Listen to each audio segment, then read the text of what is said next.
Is organized crime to blame for the bodies of 6 people found in a remote area of the Mojave Desert? Detectives offering new details into what happened, but we caught up with one expert who weighs in on why they may have been killed. Inland Empire Bureau Chief Rob McMillan is live in San Bernardino with more on the investigation. Rob. Right. Well, first off, the San Bernardino County Sheriff's Department is not releasing any new information on this case today. They say there's still a lot of work left to be done. But one thing a lot of people are wondering about is whether these murders are somehow connected to organized crime. 2 days after a grisly discovery in the high desert, detectives with the San Bernardino County Sheriff's Department are still on scene investigating.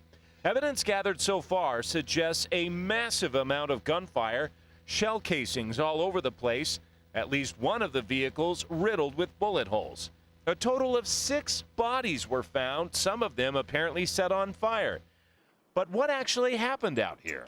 With so little information, one can only speculate. When I hear of a multi-victim homicide out in a very remote, desolate area like this, the first thing I think of is organized crime. Bill Bodner is a former special agent in charge of the DEA, now retired. He has no inside information on this case, but has extensive experience with organized crime rings. I know from my experience that part of the Inland Empire, there's a lot of organized crime involvement in unlicensed cannabis cultivation.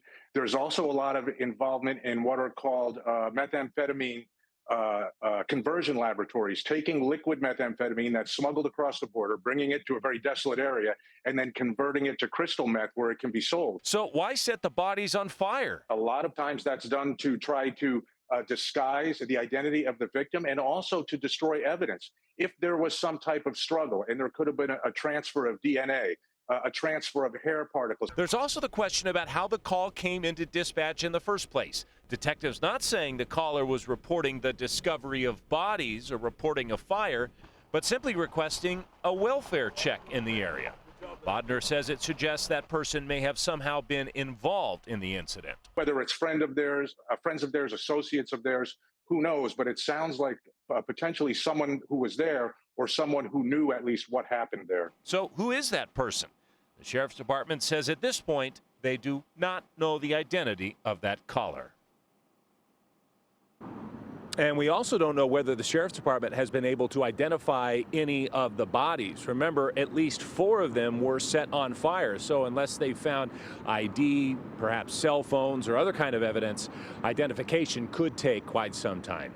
Live in San Bernardino, Rob McMillan, ABC 7 Eyewitness News.